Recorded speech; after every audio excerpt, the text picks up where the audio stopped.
नमस्ते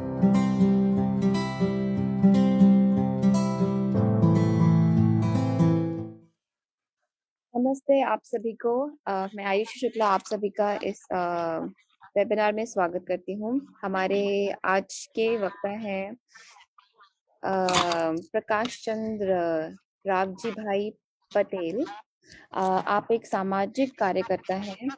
आपने BA, LLB, DLP, MBA की पढ़ाई करी है और आप रिलायंस इंडस्ट्रीज में काम करते हैं। आप 25 साल से ज्यादा से काम करते आ रहे हैं। आपने आपकी एनजीओ का नाम है संस्कृति समाज सेवा संस्थान ट्रस्ट। आप गुजरात से हैं और आपके कार्य क्षेत्र रहे हैं पर्यावरण बचाओ अभियान, जिसमें आपने 25,000 से ज्यादा पेड़ों का वृक्षारोपण करने का यत्न किया। आपने आजादी के अमृत महोत्सव पर 75 करोड़ वृक्षारोपण का संकल्प लिया। 44 माइक्रोन से कम प्लास्टिक बैग का उपयोग बंद करने का अभियान चलाया। आपने पानी, ईंधन, बिजली बचाने के लिए अभियान चलाए। पानी, हवा और जमीन प्रदूषण मुक्त अभियान चलाए। 20 CO2 फुटप्रिंट पर रोक लगाई। स्कूलों, कॉलेजों और मार्केट से जन जागृति का संकल्प लिया। आपके और भी कई कामों में से एक है कोरोना काल में 10,000 से ज्यादा आयुर्वेदिक पौधों का निशुल्क वितरण करना। नदी बचाओ अभियान, जमीन में पानी का लेवल बढ़ सके इसके लिए वाटर रिचार्ज अभियान। आपका बहुत बहुत स्वागत है। आप अपनी जर्नी के बारे में बताइए हमारे दर्शकों को। जी धन्यवाद। पहले तो मैं प्रकृति प्रेमी सभी भाई बहनों का शुक्रिया अदा करना चाह रहा हूँ कि आपने मुझे एक मौका दिया कि मेरे काम के बारे में मैं आपको कुछ बता सकूं। तो मेरा नाम प्रकाश चंद्र पटेल है। मैं भरूच में रहता हूँ, जो गुजरात में है। भरूच एक ओल्ड सिटी है। काशी पहला जो ओल्ड सिटी है और दूसरा नंबर भरूच का आता है।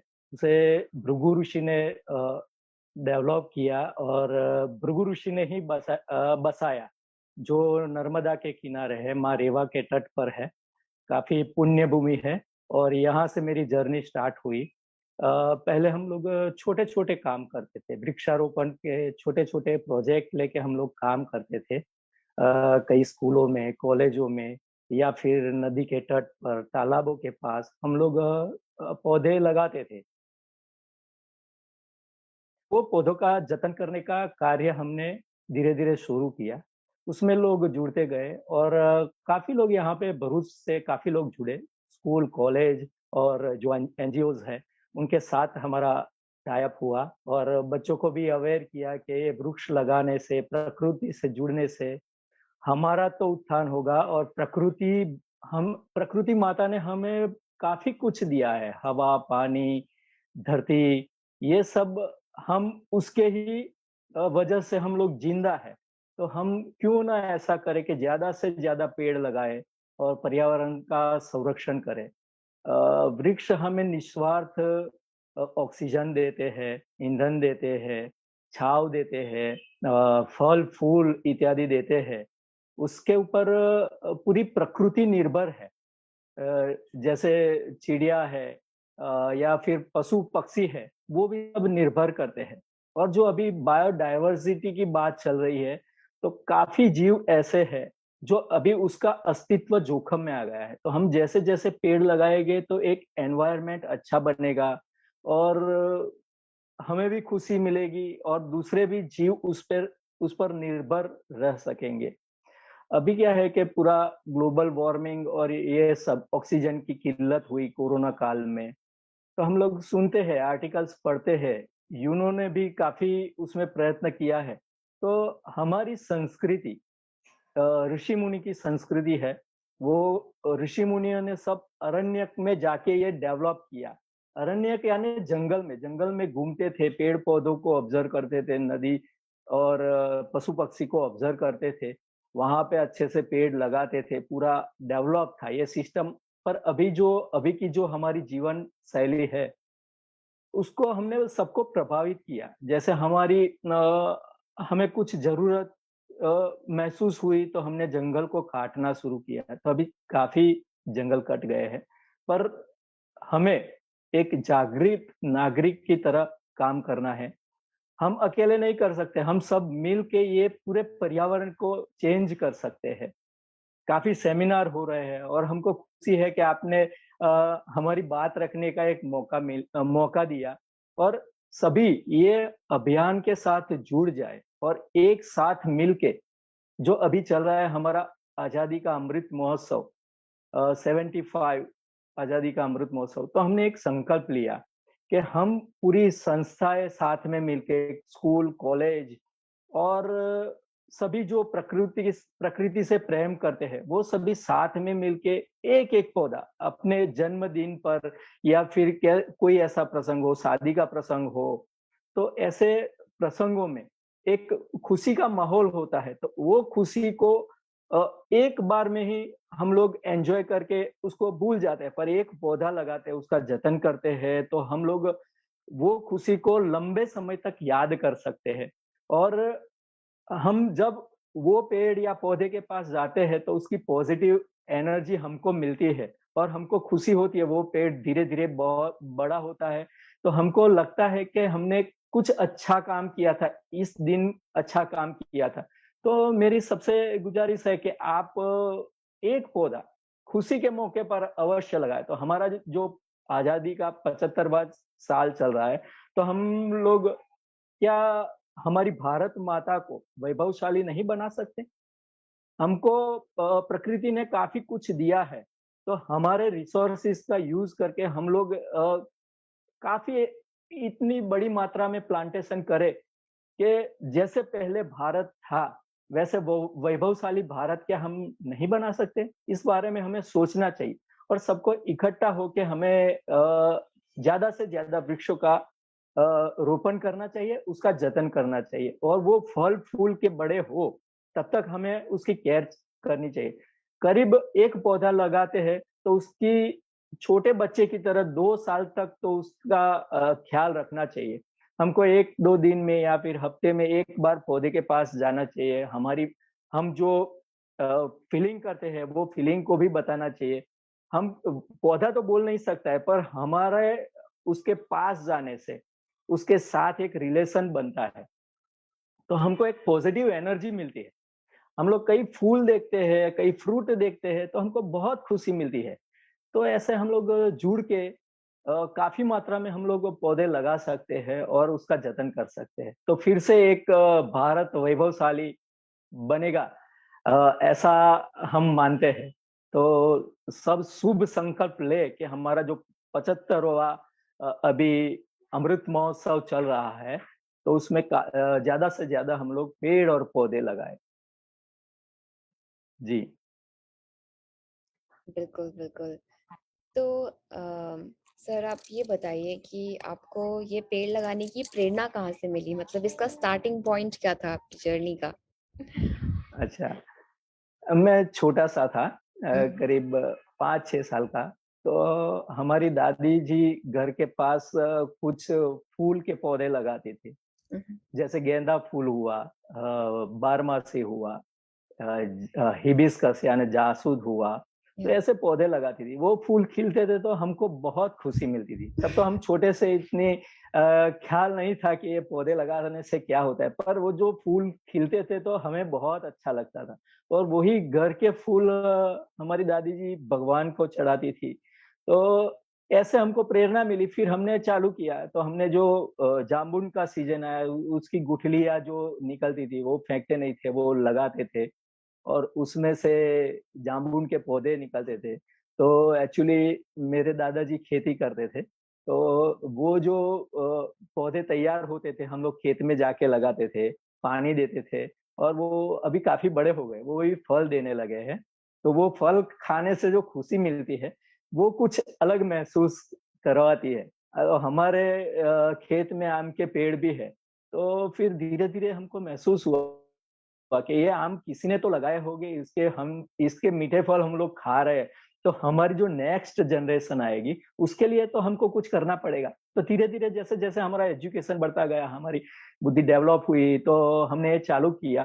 तो हम जो छोटे-छोटे बच्चों की टीम बना के स्कूल में या फिर गाँव के पास, स्मशान में, जहाँ पे खुली जगह दिखती थी, वैसे ऐसे-ऐसे पेड़ लगाते थे। तो अभी पेड़ तो वो बहुत बड़े हो गए हैं।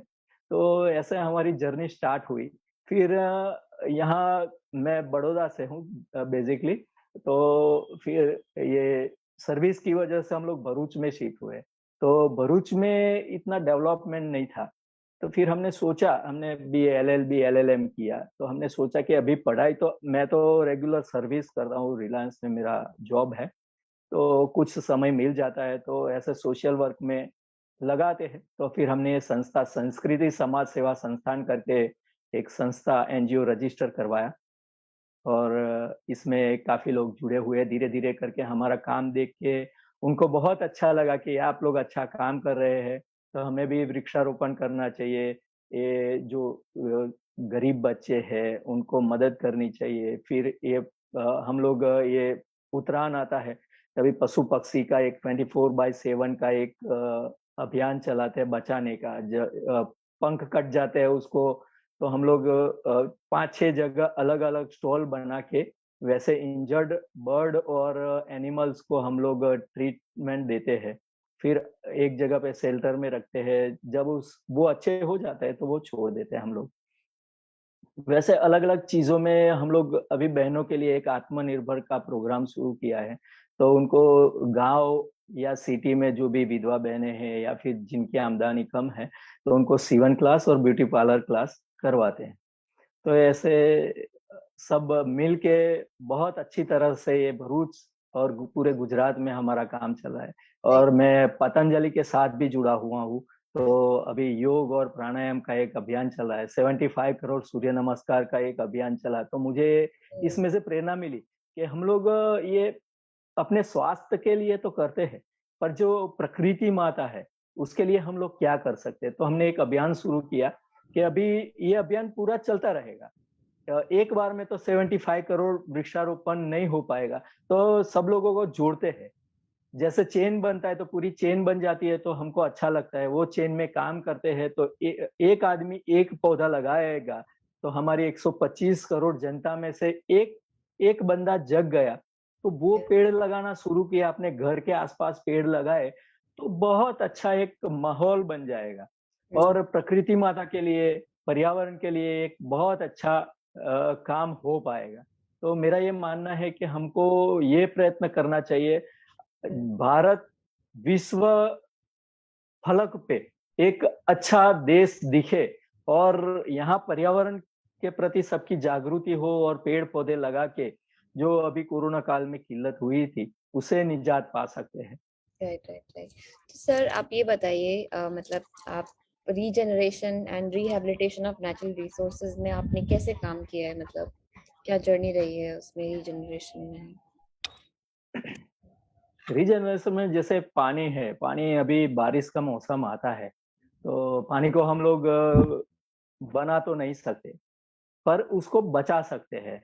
तो जैसे बारिश आई तो पानी काफ़ी पानी हमारे घर से या फिर अलग-अलग जगहों से बह के चला जाता है। तो उसको हम लोग रिस्टोर कर सकते हैं। उसको कोई तालाब है, नदी नदी पे तो आड़-बन बनाते हैं, वो काफ़ी खर्चा लगता है। पर जो घर का पानी है, वो घर में ही यूज़ हो जाए।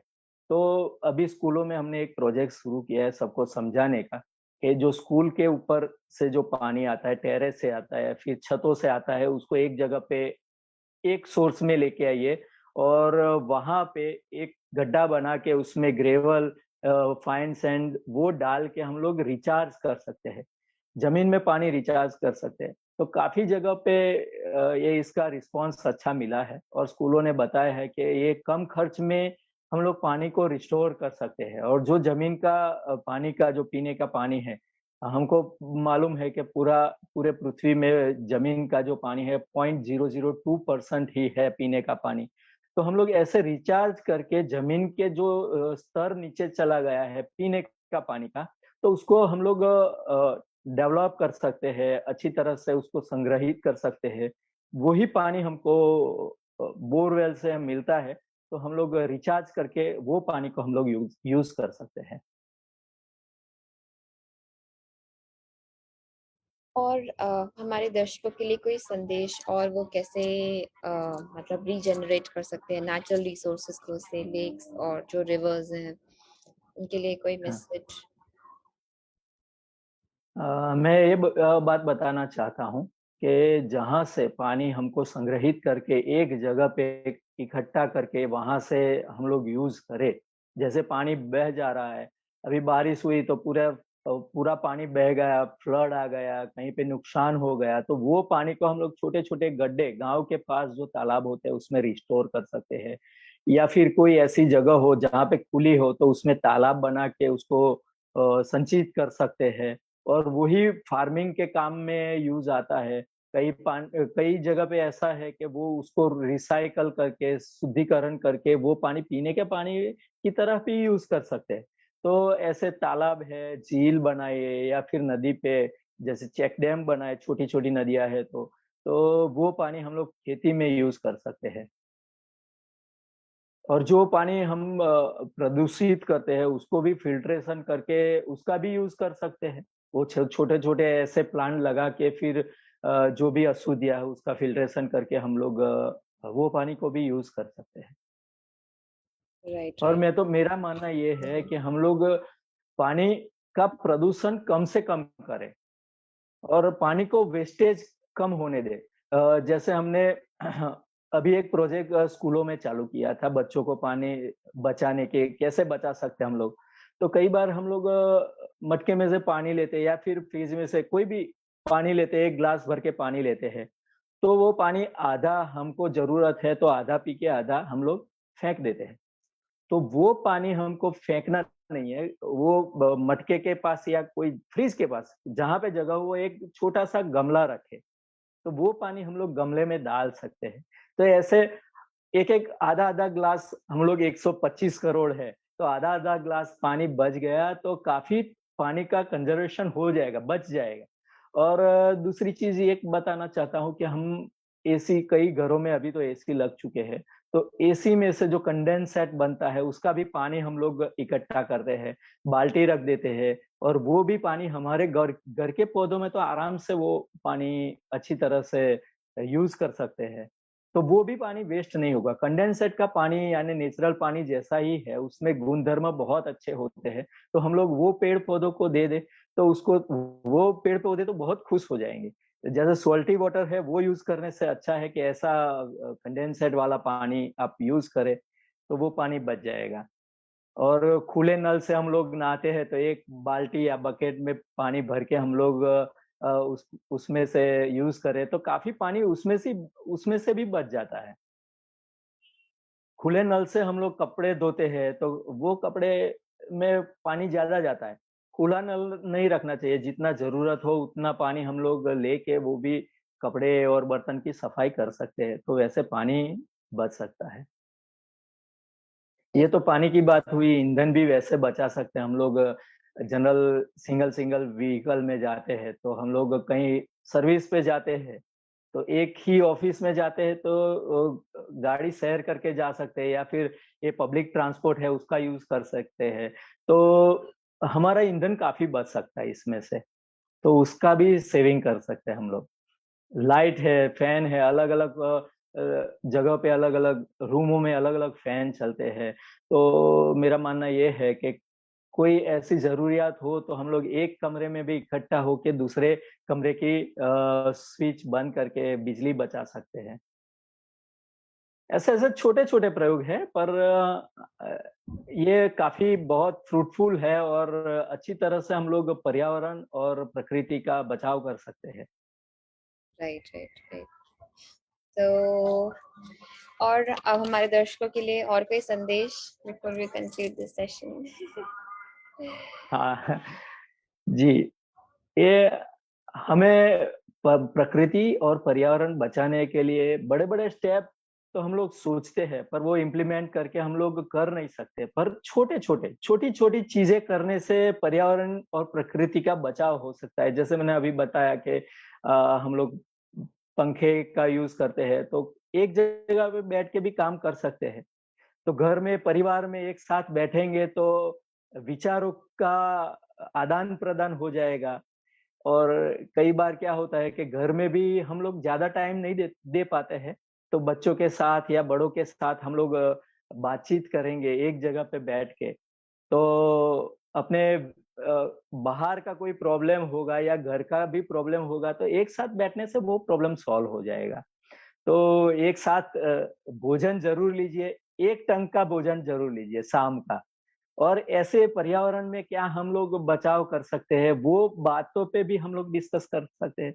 प्रकृति को कैसे सुधार सकते हैं, वो भी डिस्कस कर सकते हैं। पानी का बचाव कैसे कर सकते हैं। फिर पेड़-पौधे मैंने बताया कि छोटे-छोटे हमारे घर में अच्छे प्रसंग बनते हैं, तो हमको पौधों का रोपण करना चाहिए। जैसे हमने कोरोना काल का पूरा उपयोग किया। कोरोना काल में जैसे पूरा लॉकडाउन हुआ, लॉकडाउन के बाद जब छुट्टी मिली तो काफ़ी लोग घर घर से बाहर जाना ठीक नहीं समझते थे। तो हमने क्या किया, वन विभाग का संपर्क किया, वहाँ से आयुर्वेदिक पौधे हमने बोले थे, तुलसी, नीम, गीलोय, अश्वगंधा, सतावर काफ़ी पौधे थे, अरडुसी। तो वैसे पौधों का हमने निःशुल्क पूरे भरूच में वितरण किया। करीब 10,000 पौधे हमने बाँटे हैं ऐसे निःशुल्क, और सभी ने प्रेम से लिया क्योंकि कोरोना काल में यही जड़ी-बूटी हमको फल देने वाली जैसा लगता था, तो हमने ये निःशुल्क बाँटे, तो सबने प्रेम से लिए और उन्होंने फ़ोटो भी शेयर किए। अभी सोशल मीडिया का ज़माना है, तो हमें कोई भी एक पौधा लगाओ। कई लोग बोलते हैं कि आप ये पौधे लगाते हो, तो आप जतन करते हो कि नहीं? तो हमने बोला कि भई सोशल मीडिया का आप खूब उपयोग करो, न्यू जनरेशन सोशल मीडिया पे ही डिपेंड करती है। तो एक पौधा लगाया, उसके उसके साथ आपका फ़ोटो डालो और उसके अपडेट भी डालो कि 1 महीने के बाद कैसा हुआ या फिर 1 साल के बाद कैसा हुआ। 3 साल के बाद या 5 साल के बाद कितना पेड़ बड़ा बन गया, तो वो डेट के साथ आप डालेंगे ना तो सबको इंस्पिरेशन मिलेगा और आपको भी खुशी होगी। वो फ़ोटो देखेंगे आप, तो आपको भी खुशी होगी कि मैंने ये टाइम पे ऐसा काम किया था, तो अभी ये पेड़ बहुत बड़ा हो गया। तो सोशल मीडिया में हमको लगता है कि नहीं होता है काम, पर सोशल मीडिया का बहुत बड़ा इम्पैक्ट है। जब भी आप कुछ भी काम करते हो, एक पेड़ या पौधा या फिर गमले में छोटा-सा पौधा लगाते हो, उसको भी आप सोशल मीडिया में डालो। तो आपके फ्रेंड्स जानेंगे कि ये बंदा ऐसा कर रहा है, तो वो भी इंस्पायर होगा। कई लोग बोलते हैं कि फ़ोटो ज़्यादा डाल दो, पर फ़ोटो ज़्यादा डालने से क्या है कि एक रीच बनता है, एक माहौल बनता है।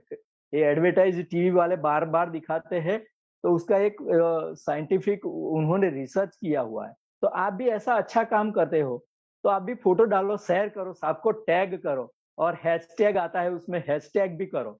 तो उससे आपका सोशल मीडिया में एक रीच बनेगा। इंटरनेशनल लेवल पे ये सब वॉच करते हैं। कितने रीच फेसबुक में बने या व्हाट्सएप पे बने या ट्विटर पे बने। तो वैसे जन जागृति वैसे भी होती है, वो बिना खर्च के होती है। आप सोशल मीडिया का यूज़ तो करते हो, तो प्रिंट मीडिया हुँ। से अच्छा सोशल मीडिया का अभी इम्पैक्ट है। तो आप सोशल मीडिया में भी शेयर कर सकते हो, अपनी बात रख सकते हो। एब्सोल्युटली। एक चीज़ जो मुझे बहुत सही लगी वो ये है कि छोटे-छोटे प्रयासों से ही छोटे-छोटे चेंजेस से बड़े चेंजेस आते हैं। तो अगर हम एक हाँ, पौधा भी लगा रहे हैं, तो उसको भी हमें आगे तक लेके जाना चाहिए, वो एक बड़ा इम्पैक्ट क्रिएट करने के लिए इन्वायरमेंट। हाँ, हाँ, तो चलिए हम सही है। अपने इस वंडरफुल सेशन को शांति मंत्र के साथ एंड करते हैं। जी, ओम सर्वे भवन्तु सुखिनः, भवन्तु सुखिनः, सर्वे सन्तु सर्वे सन्तु निरामयाः, निरामयाः, सर्वे सर्वे भद्राणि पश्यन्तु, भद्राणि पश्यन्तु, मा मा कश्चित् दुःखभाग् भवेत्। दुःखभाग् ॐ शान्ति, शान्ति, शान्तिः। आपका बहुत-बहुत नमस्कार। धन्यवाद पाटिल जी। आपने हमें अपना कीमती नमस्कार। समय दिया, इसके लिए हम आपको बहुत-बहुत धन्यवाद करते हैं। ऐसे ही हम हमसे अपने एक्सपीरियंस शेयर करते रहिए, फ्यूचर में और लोगों को ऐसे ही मोटिवेट करते रहिए। धन्यवाद। जी, यहाँ पे उपस्थित रहने और प्रकृति प्रेमी भाई-बहनों का नमस्कार, धन्यवाद कि आपने मुझे अच्छी तरह से सुना और मेरी बात रखने का एक मौका दिया। धन्यवाद। धन्यवाद सर।